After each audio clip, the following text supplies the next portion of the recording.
Ty Brady here with Brady Insurance Marketing and the Ty Brady Way. As a successful entrepreneur myself, I'm passionate in helping other entrepreneurs do the same as they rise from rags to riches and get inspired each week on the stories they tell here at the Ty Brady Way.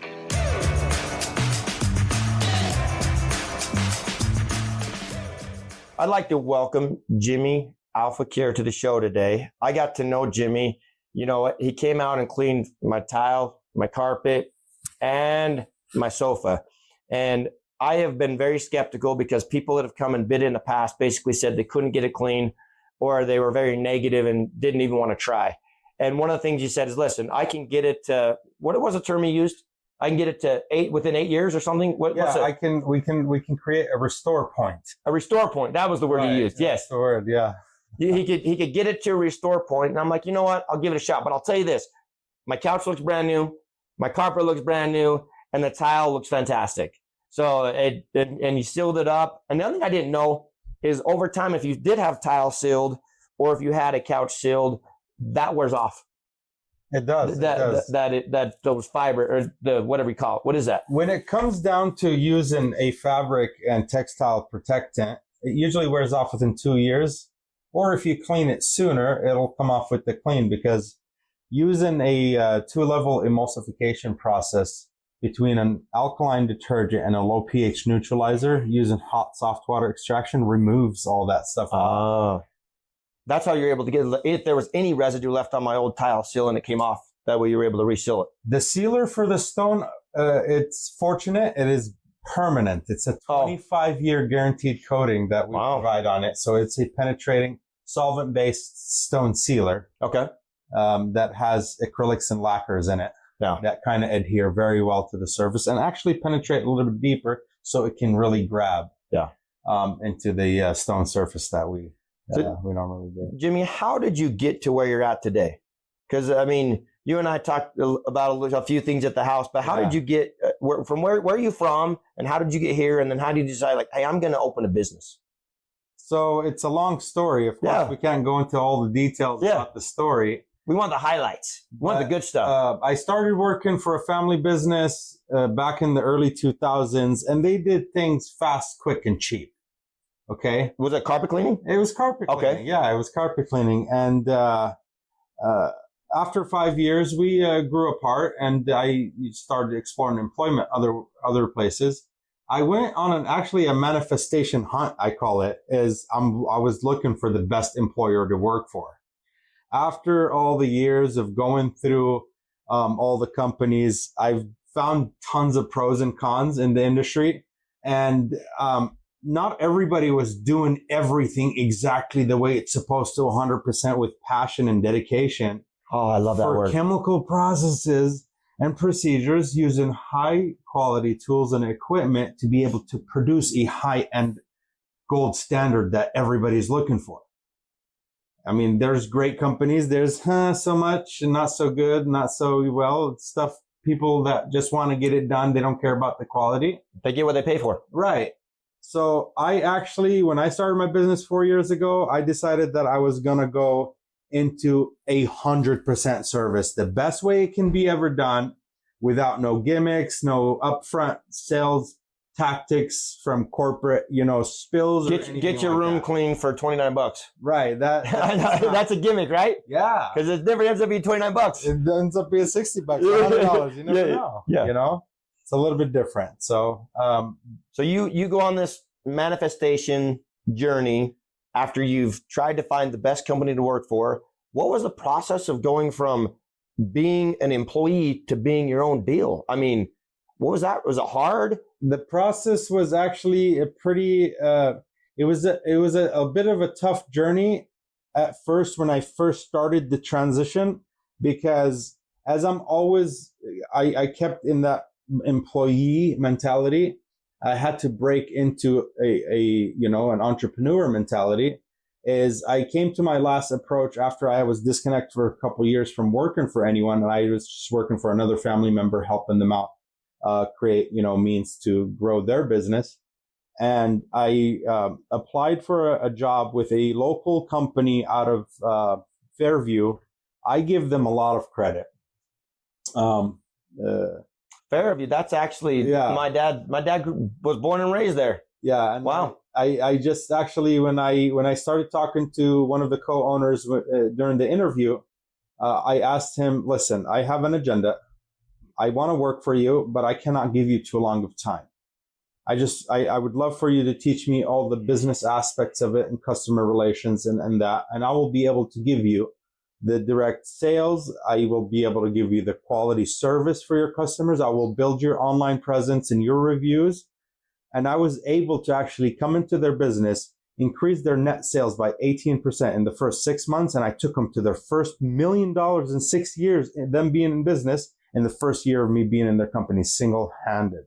I topped them off to where they needed to be to that $1 million. That's what you brought to the table, but what did they bring to the table for you? They taught me everything. They put me through training courses. They put me through extensive, management training and the entrepreneur skills I've needed. And once, actually, I promised him 5 years at first, right? And then it never lasted 5 years. Because I had a 5-year plan to meet a certain financial goal to be able to break out on my own. Mm-hmm. I was able to meet that financial, threshold that I needed to be to finally start my own business in 18 months. And we shook hands on a good term basis. And I'm sorry, I just gotta go, man. Thank you so much for the opportunity. Because I asked him for a raise and, he told me, unfortunately, you are the highest paid technician in the company. There's just no more room for a raise. You're topped off with us. Wow. So I was like, so there is no more room for me to grow here. Unfortunately, we just have to go our separate ways. And they cried it out a little bit. And I was happy to move out because I was ready to take, this particular service in my niche, in my local area to the next level. Now, a lot of people kind of, tell me like, what sets you apart?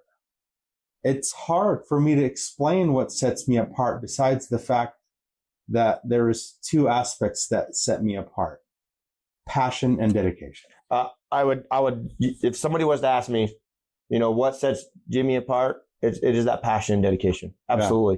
Yeah. You can feel it. And if you're comparing side by side, XYZ company and Jimmy, you'll see it. I mean, if you don't, open your eyes. That's all I could say. Right. Because, no, really. Yeah, you'll see it. I mean, you care about the process. You care about getting it clean. You care about all aspects of, making it. Who wants their, young child crawling around on a dirty carpet? Nobody. And one of the things that I've actually tried to concentrate on a little bit is really not much of the service that I already know as if it's on autopilot. It would be done exactly the best way it could be every single time.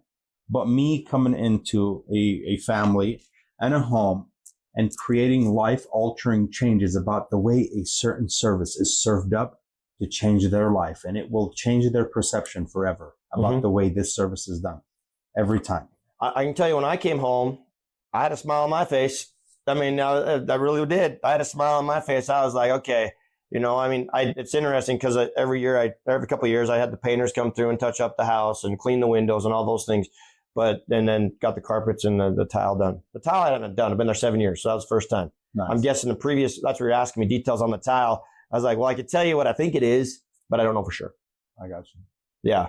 So passion and dedication. Absolutely. Where does the passion come from? The passion comes from me personally. I was raised by my grandpa, and my grandpa told me, as I was growing up, he told me, if you want to do something, you either do it the best you can or don't do it at all. He kept telling me that all the time. Ooh, that gave me chills. Right? Yeah. Yeah. Talking about I can feel it. And he was a beekeeper and he was a farmer. And when he created, certain events around his job or his passion, he did it the best. By matter of fact, just to even reminisce on the passion thing, the honey that he was able to get his bees to produce has been my life search. I would search the world to taste different honeys from around the world just so I can actually try to find somebody that cared so much for his bees. Wow. Have you found it yet? One company in Utah came very close. Okay, one company. Have you tried New Zealand honey? I have not yet. Oh, I went to New Zealand, and they're known for their bees. Yeah. And I have some New Zealand honey. Wow. Yeah, so I'll have to let you try some. I mean, they talk about it all the time. It's what they're known for. Yeah. So the passion comes from your grandfather, that simple phrase when you were a kid. He planted it in me. He put the seed in there. And ever since then, it has been just a self-driven, motivation that I do a lot of self-talk and self-motivation. And I kept going after it. I was like, just worry about the people. And people will be like, no, you got to worry about the money. I was like, worry about the people. The money has no way but to follow suit. If you want to make money, care about the people, the money will just come. And that's where I'm focused on, is I'm caring more about the people than I am I'm worried about the final end price. Because we're not like in my industry, in my like business, price is not a factor, but we're also not cheap. But we're more quality driven than we are price driven. I would say there's no gimmicks. Right. You could get an ad that says you can get this done, but it never ends up that way. Right. What you delivered was simple. It wasn't any gimmick. It was, you said, this is what I can do it for. It wasn't a bait and switch. It was straightforward. It was easy to understand, and the process was simple. For sure. I mean, that's from my perspective. And, great job. That's all. Thank you. I appreciate that. But there are no gimmicks. There's no gimmicks. There's absolutely no gimmicks. I just don't like misleading people. I just, I have a fear of what and people call a maker, a God. If there's, a God out there that exists, that controls and, that had produced this universe, that we will be questioned for every single aspect of everything that we do in our lives. And this one is it's coming with fear of God too. Because I have to provide people with honesty, integrity, and I use it in terms of my business, high performance, high quality, because it all goes into that whole entire passion, dedication bracket. Yeah. Yeah. I think when you have the passion, the dedication follows. Right. It's just a byproduct. The same thing you mentioned about service first, and after the service, the money's there. And, I talk about this during the pandemic, that we came out of. I think service went out the window. It did. And it hasn't come back yet. And I think in some regards, people are like, where can I get it the cheapest, the fastest, right? Right. How can I get it to my door the cheapest and fastest way? And people are like, I'm willing to go to a restaurant if I actually, my glass gets full without having to be asked, if they're on point, if they care about me and want to know where my meal is, rather than just getting a meal saying, here you go, goodbye, see you later, right? That's me personally. But the service has to come back. Right. Because I'm willing to pay for service. I mean, are you willing to pay for service? I am. And see, one time I'm not a garage door expert. Yeah. I tried to install my own garage door and I had my wife help me, and we had a small accident. We had to end up taking my wife to the ER because the garage door fell on her, but it flipped over and the back rail hit her in the lip, right? So she had to go get a couple of stitches, but it was right on the lip line. And I'm like, hold on a second. I'm a carpet cleaner. Yes, I am a handyman, but I'm no garage door guy. No. I picked up the phone the very next day, called the garage door company to come and do it. I appreciated the fact that they actually came, explained to me what needed to be done, because that was their niche and they did it. Yes. So I was willing to pay for the service, because guess what? I'm not no garage door expert. Therefore, it comes down to the same thing with let's say the carpet, tile and grout and upholstery cleaning thing. It is an additional service that is necessary in people's homes. Cleaning correctly is necessary. because when people go in and they actually misuse products and processes and procedures that are necessary to get the job done correctly, Be harmful. They are very harmful when it comes down to chemical aspect, chemical residue left behind, and or sometimes misusing the chemicals can make it a breeding and a thriving ground for bacteria, mold, and fungus that can be very harmful long-term on your whole entire family and your pets. And who wants that? People think it's a quick, cheap, and go job when there's actually more to it than what meets the eye. A lot of service company, which I called them the predatory service kings in my niche, had fed people a line of so many things that people don't know what to believe anymore when it comes down to this. That's why I tell people, listen, let me come into your home and I'm going to give you a price because I'm going to set a standard to what I'm going to charge you for. And if you don't absolutely love, not just like, totally above and beyond and love the product that I'm going to deliver to you at the end, you can have my services absolutely free. But then if you did like them and you did love them and you paid me my price, I'm going to give you a 3-month workmanship warranty that is going to make that work stand up to that price that you paid me for the services that I guaranteed you that I'll do. Yeah. And I'll do it for any and every single person. And a lot of people will be like, wow, that's a hell of a guarantee. Is it true? 6% of people think it's a bluff or it's a fluff, and the rest opt in. You know why? You have the confidence. Yeah. You know your product, you know your processes, you know you're valuable. You know, as an entrepreneur, I think a lot of entrepreneurs, they know their worth, right? And you've learned that over time, right? You've learned it, you own it, and you want to do it more. Now, the question is, where do you see this going in the next 5 to 10 years? Now that you're in business for yourself?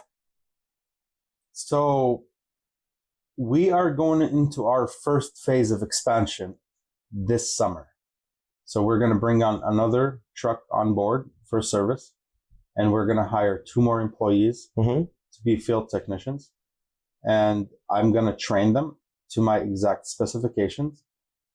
Of course, it's going to be hard to get them to have the passion thing, but I'm going to go through a bit of refiner's fire. Right. I'm going to use a headhunting company to get me a couple of guys that actually have the fire in them already, that are ambitious. They're just wanting to grow and make some money. And hopefully I can get 5 years out of each one of them. Yeah. Hopefully. And I'm hoping the next 5 to 10 years, we'll have 10 trucks in full operation. And that's where I want to get. I want to grow it up to 10 trucks of service. And we want to keep it small and keep the family theme going and keep it personalized. So it's not commercialized and it's not like a franchise. You know what I mean? And we do things, just absolutely the right way. All the stuff is available on the market. There is nothing that's a secret. You just have to go out there and learn. There's classes from different institutions, such as the IICRC, which is the Institution of Inspection, Cleaning, and Restoration. They have various, certificates that you can, the technicians and the professionals themselves, they can get. But they also have to adhere to the education that's taught to them through those classes and do it instead of just, call it, certified and just skip trace and do it the wrong way. Yeah. Or the other way. The American Rug and Fabric Institute has classes. There's different foundations that actually are teaching people how to do cleaning correctly. And it's been a very wonderful journey learning from all these companies. I'm following them on social media.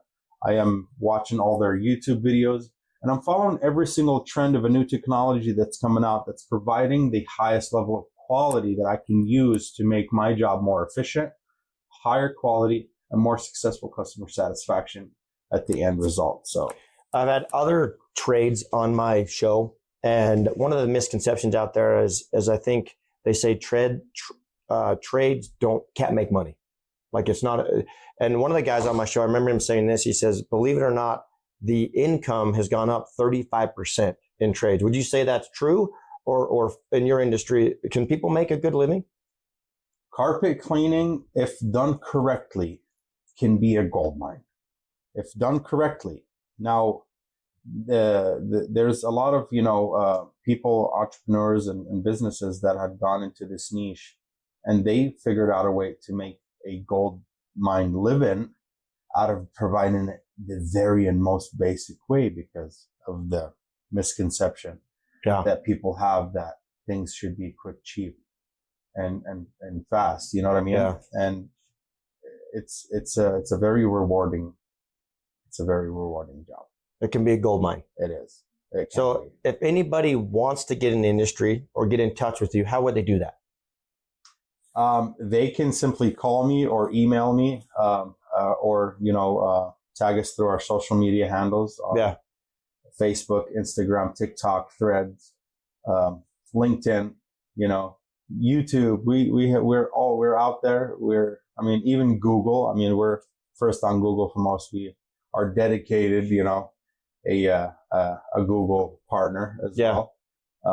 They can use, any type of. I believe that's how I found you. I'd seen a couple of your videos that were intriguing, and I was like, I'm going to call this guy. Yeah. And I think I don't know if it was TikTok or whatever. Yeah. I just saw it, and I was like, oh, I may follow you. I don't even know. No, I probably do. But that's how I found you. Well, anything else you'd like to leave with the audience in the show today? So I would like to close it with this. If you want to hire someone for your services, do your research. Make sure you equip yourself with how the proper processes and procedures are done. Read reviews. Make sure you distinguish between the fake reviews and the real reviews, because there's a lot of junk reviews out there that a lot of companies sell to professional services to get them to rank higher. You got to be able to get a personal touch and feel from those reviews that you read, instead of a vague general idea about what they're doing, to be able to make a determination who you're going to hire for your services. Yeah. There's a lot of companies out there to do the services for you. Choose the best one, and then just live a happy life. No, I know you didn't pay me for this, but I definitely have you back to clean anything in my house for sure. Absolutely. And I'll be there to help you out. Yeah. As always, share, like, and subscribe, and we'll catch you on the next one. Thank you for listening to another episode of the Ty Brady Way. As always, share, like, and subscribe. Go to Instagram at ty.r.brady. And as always, love hearing from you. And let me know what you want to learn on the show or what you'd like me to bring up on the show. Thanks. You can find the Ty Brady Way on Instagram as well as Facebook.